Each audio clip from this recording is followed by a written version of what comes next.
I walked into that fancy hotel ballroom for my son's engagement dinner when I heard her voice cut through the crowd like a blade. "Here comes the dirty old rancher again," she said, not even bothering to lower her voice. "I swear every time he shows up, the whole room smells like cattle and dirt."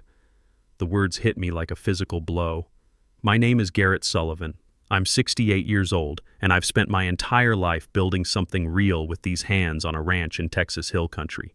But standing there in my best flannel shirt and polished boots, I felt like I was shrinking. My face burned. My hands went cold. For a moment, I couldn't breathe, couldn't move. I wanted to leave, wanted to disappear into the Texas night and never come back. But before I could turn away, my son Mason grabbed my arm and pulled me close. "Stay calm, Dad," he whispered, his voice steady as bedrock. "Tomorrow, everything changes." What did he know that I didn't? Looking back now, I realize that moment in the ballroom was when my entire life was about to shift forever. Let me tell you who I am before this nightmare began, because understanding where I came from makes what happened next even more important. The Sullivan Ranch sits deep in hill country where the rolling hills stretch toward the horizon like green waves. This isn't just a cattle operation anymore. We've got 1,800 acres of prime land that my grandfather carved out of dirt, sweat, and pure determination. It's been in our family for 3 generations, and every acre represents someone's blood, someone's sacrifice. The land itself is worth about $1.2 million right now, but that's not why we hold on to it. This place is our legacy, our identity, our connection to something bigger than quarterly profit reports or stock portfolios. When you've spent 68 years watching the same sunrises paint the same hills, you understand that some things can't be measured in dollars. I had 2 children. My daughter Harper built her own life in Dallas, but she comes back for holidays and family gatherings. Mason, my boy, he's 35 now, a talented agricultural engineer who found success in Houston but never forgot his roots.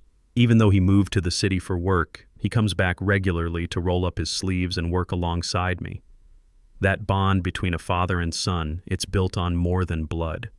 It's built on trust, on shared work, on understanding what really matters in this world. We've spent countless mornings fixing fence lines together, afternoons moving cattle from pasture to pasture, evenings sitting on the porch talking about everything and nothing. My wife Savannah was the heart of everything for 32 years. She passed 8 years ago from a sudden heart attack, and losing her was the hardest thing I'd ever endured. But you learn to carry that kind of loss. Life teaches you how to keep going, how to honor someone's memory by protecting what they loved.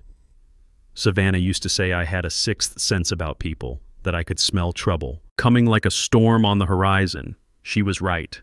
After 68 years of dealing with cattle buyers, land developers, and every kind of person who sees opportunity in other folks' hard work, you develop instincts. You learn to read the signs. And that's exactly what started gnawing at me 2 years ago when Mason met Madison Clark. I remember that first dinner clearly. Mason insisted on bringing her to our usual family restaurant, his way of saying this mattered to him. Madison was beautiful, polished, the kind of elegant that comes from old money and older cities. She wore it well, spoke with an ease that only comes from being raised in places like New York. But something in my gut, that old rancher's instinct that's kept me alert for nearly 7 decades, it nagged at me from that first handshake. Don't get me wrong, I wanted to like her. I wanted my son to be happy. But the questions she asked seemed innocent enough on the surface, the way she tilted her head with practiced interest, that perfect smile. Beneath each question, though, was a calculation I could see as clearly as sunrise on the horizon. "How many acres do you own, Garrett? That must be worth quite a bit these days. Has Mason mentioned what he might inherit someday? Do you have your will properly set up? That's so important at your age." She never asked what Mason loved about the land. She never asked about his childhood memories of helping with cattle drives or learning to fix equipment in the barn. She never asked about his dreams or the stories behind the family photos on our mantle. She only asked about property values, inheritance, and what would eventually pass from my hands to his. The red flag got bigger when I met her father, Hunter Davis. He carried himself like a man accustomed to winning, his smile thin as a razor's edge. When he shook my hand, his grip had no warmth in it, just a brief contact before he pulled away. His eyes moved across me the way a buyer might examine livestock, assessing, calculating, finding the value beneath the surface. Hunter Davis was the kind of man who saw everything in terms of deals and opportunities. Within 10 minutes of meeting him, he was asking about local development projects, government initiatives, anything that might affect land values in our area. I pulled Mason aside after that dinner. "Son, something doesn't feel right about this one. She's not asking about you. She's asking about money." He smiled that patient smile young men use when they think their fathers have lost touch with the modern world. "Dad, I love her. You're worrying over nothing. Madison's just trying to understand our family, our background. I let it go because I didn't want to be the father who drove a wedge between his son and his happiness." But that feeling never faded. That old instinct, honed across 68 years of life on the land, kept whispering warnings I couldn't quite put into words. Looking back, I damn near made the biggest mistake of my life by staying quiet over it. The next year and a half, those red flags kept multiplying like weeds after a spring rain. Madison would show up for family dinners and immediately steer conversations toward land development in our area. She'd casually mention hearing about some government project that might affect property values. She'd ask Harper about our father's business decisions, always with that same calculating interest disguised as family concern. "Garrett, I heard there might be some kind of pipeline project coming through this area. Have you looked into what that could mean for your property values? Mason mentioned you turned down some offers from developers last year.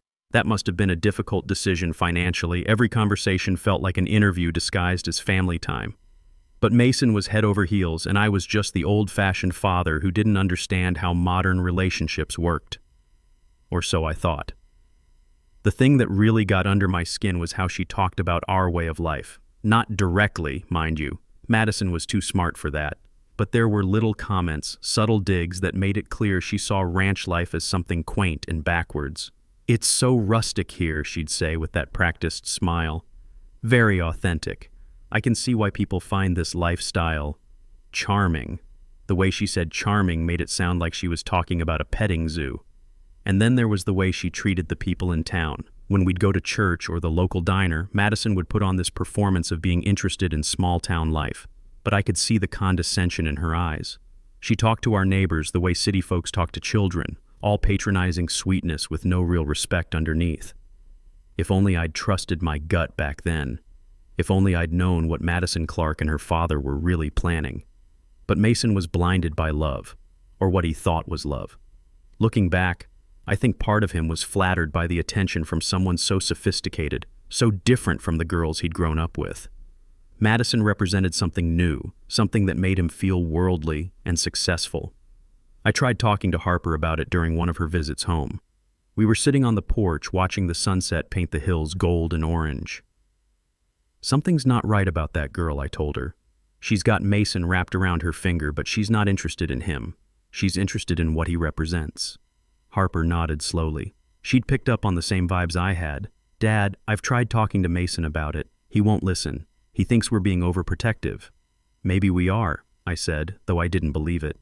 "Maybe I'm just an old man who doesn't like change." But Harper shook her head. "No, Dad. Your instincts have always been good. Remember when you warned Mom about that contractor who was going to overcharge us for the barn repairs? Remember when you said something was off about that cattle buyer from Oklahoma?"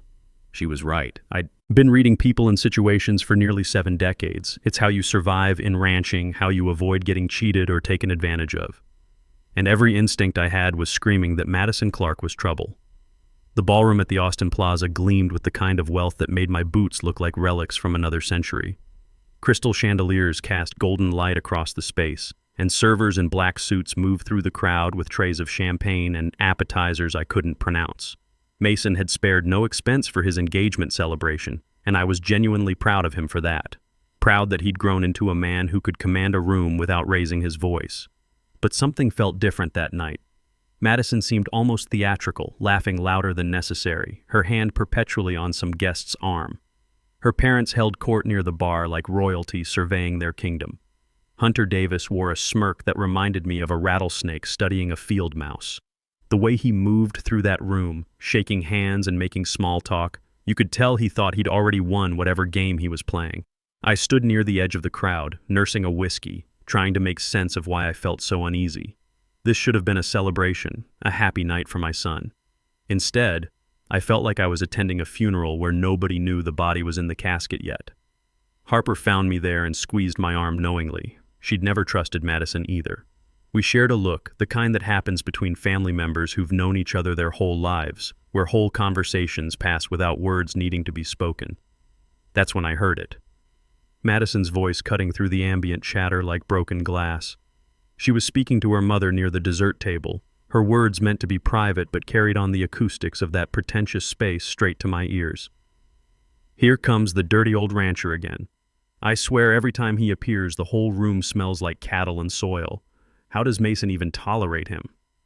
Several people around me had gone quiet. A few guests shifted uncomfortably, suddenly very interested in their shoes. The insult wasn't just directed at me, it was performed for the room, a public announcement that she saw me as beneath her, an embarrassment to be endured. My chest tightened. First came the anger, raw and primal, at this woman who'd played my son like a fiddle for 2 years. The anger that comes when you realize your warnings were dismissed, when you understand that your instincts were right all along, but no one would listen. I set down my glass with deliberate care and turned toward the exit. I couldn't stay in that room another second, couldn't watch her perform this engagement charade while treating me like dirt under her designer shoes. But before I could take a step toward the exit, a hand gripped my shoulder firmly. Mason. His face was calm, but his jaw was clenched tight, and his eyes burned with something I'd rarely seen in my son, cold, calculated certainty. He didn't look angry. He looked like a man who'd been waiting for this exact moment. "Dad," he said quietly, his voice steady as bedrock. "I need you to stay." "I can't, son. I won't stand here and—" "You can, and you will." He leaned closer, his words barely above a whisper. "Because tomorrow, everything changes. Madison and her father think they've won. They think this engagement is real, that they're about to lock down everything they want. But they're dead wrong." I looked at my son, this man I'd raised, who I'd taught to work hard and speak truth. And I saw something in him that made me pause.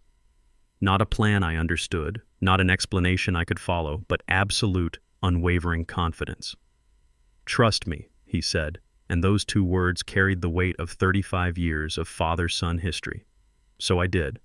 For 68 years, I'd learned to read people and situations. I'd gambled on instinct before, and my gut had always guided me true. Standing there in that ballroom with Madison's cruelty still ringing in my ears, I made a choice. I chose to believe in my son. The morning sun barely filtered through Mason's apartment windows when I arrived. My body still carried the weight of last night, the humiliation, the anger, the uncertainty. I'd spent the night in my hotel room, staring at the ceiling, replaying Madison's words on an endless loop. When Mason had called at 7 a.m., his voice sounded different. Not like my son asking for advice, but like a man with answers. "Dad, come to my place. I need you to hear something that's going to change everything." I'd expected him alone.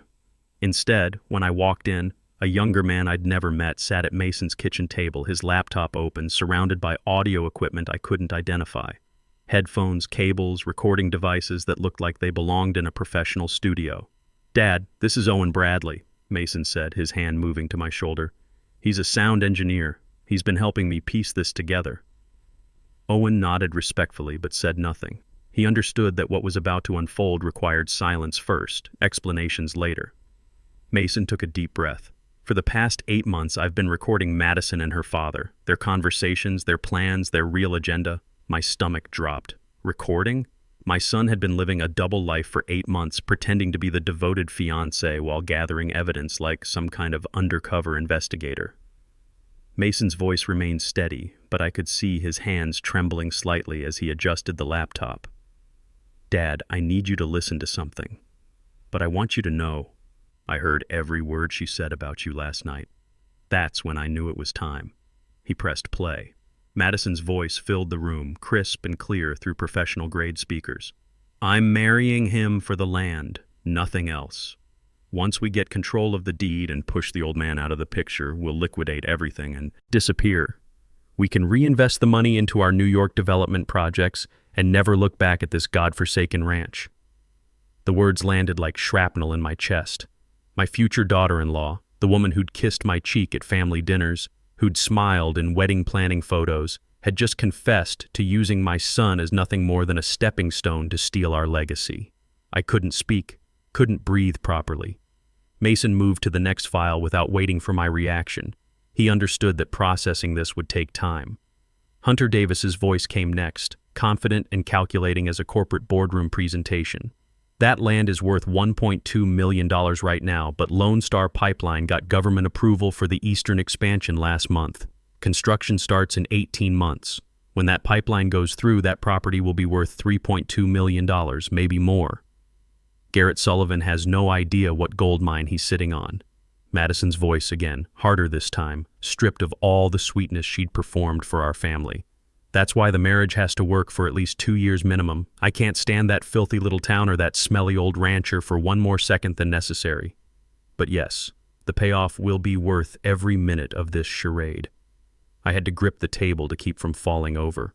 My son watched me carefully, giving me space to absorb the magnitude of what I was hearing, the deliberation, the greed, the calculated contempt for everything I'd built, everything I represented. "There's more," Mason said quietly. "Much more. But you understand now why I couldn't just come to you with suspicions. I needed proof. Undeniable, legal, ironclad proof." I looked at my son, really looked at him. This young man I'd watched grow from a boy helping me mend fences into someone capable of this level of strategic thinking. The courage it must have taken to live this double life for 8 months. The patience to gather evidence while pretending to love someone who was plotting to destroy his family.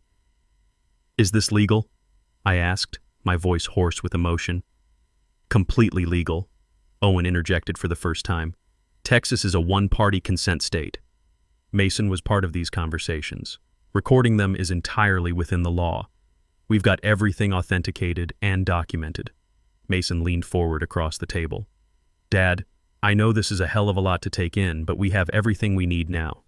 We have proof of their intent to defraud you, proof of the conspiracy between Madison and her father, proof that they're willing to use me to steal 3 generations of our family's legacy."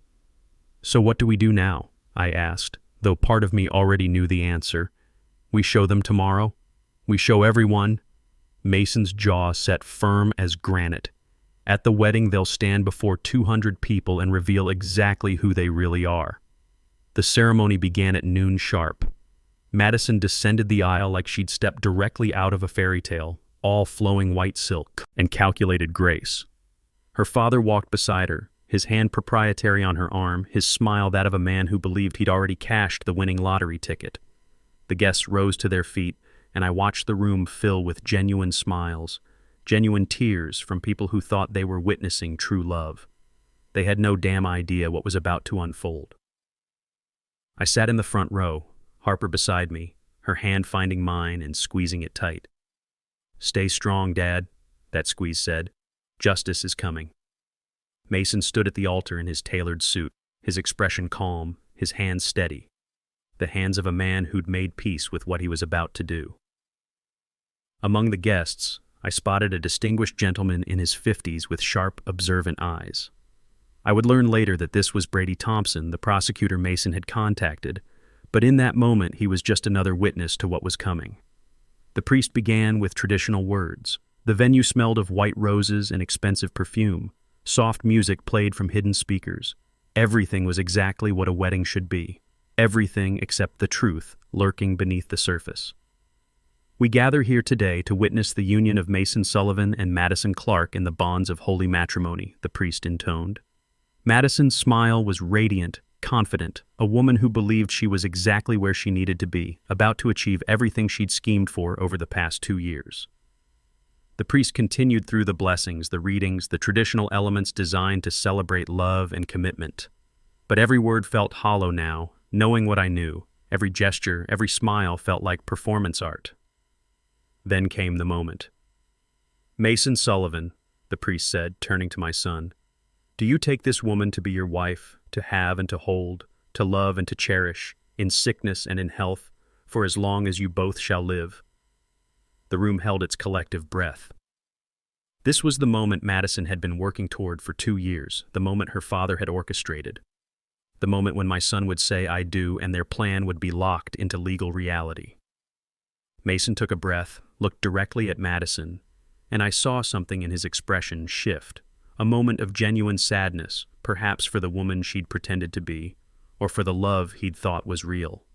Then he turned to face the gathered crowd.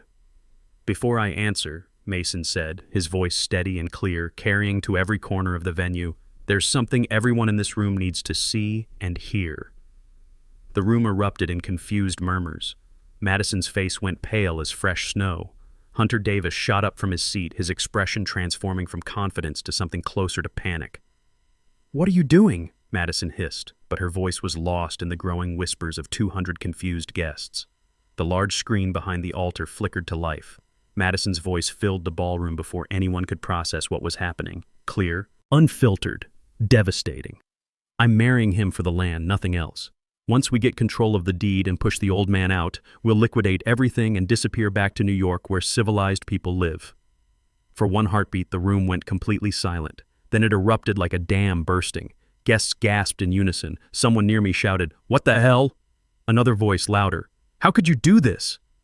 Madison's face drained of all color, but before she could speak, the recording continued relentlessly. Hunter Davis appeared on screen, speaking with the cold calculation of a corporate raider. "That property will be worth $3.2 million once Lone Star Pipeline completes the eastern expansion. Old man Sullivan doesn't have a clue what he's sitting on." The second wave of reaction was even more violent. Several guests stood up immediately, their faces twisted in disgust. I heard a woman near the back actually scream in outrage. Madison tried desperately to reach the screen controls, her white dress sweeping across the marble floor. "It's edited! It's fake! Someone manipulated these recordings!" But her words were drowned out by the audio evidence. The third clip played Madison's voice, intimate and conspiratorial. "We'll convince Mason to put his father in some nursing home facility far away from here. The old fool will never understand what happened. He'll just fade away, thinking his own son abandoned him." That's when I felt something break loose inside me. Not shock. I'd already absorbed that. This was watching my family's vulnerability being weaponized against me in front of 200 people.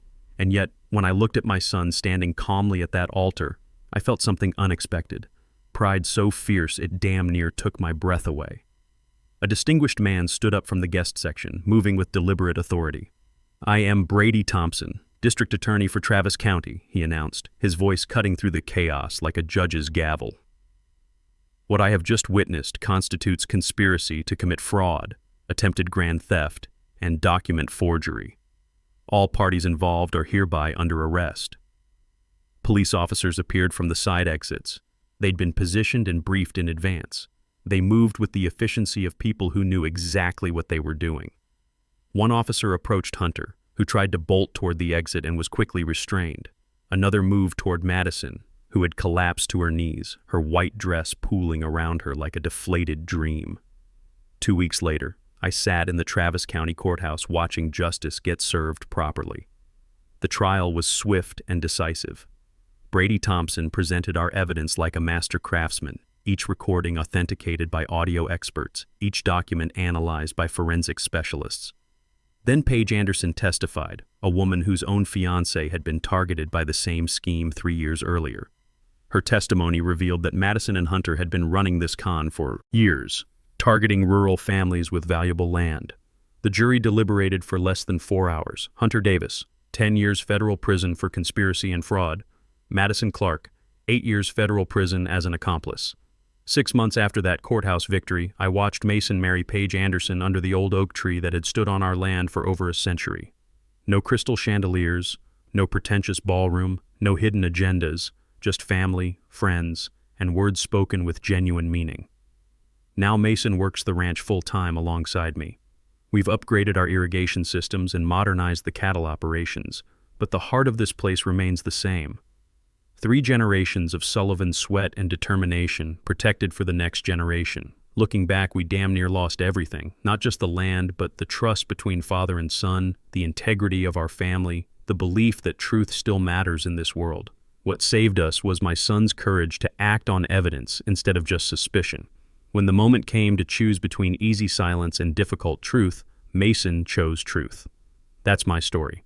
My name is Garrett Sullivan, and I learned something important. When your gut tells you something's wrong, don't ignore it. Trust your instincts, protect your family, and never let smooth-talking strangers convince you that your legacy doesn't matter. The truth has a way of surfacing, and when it does, it changes everything.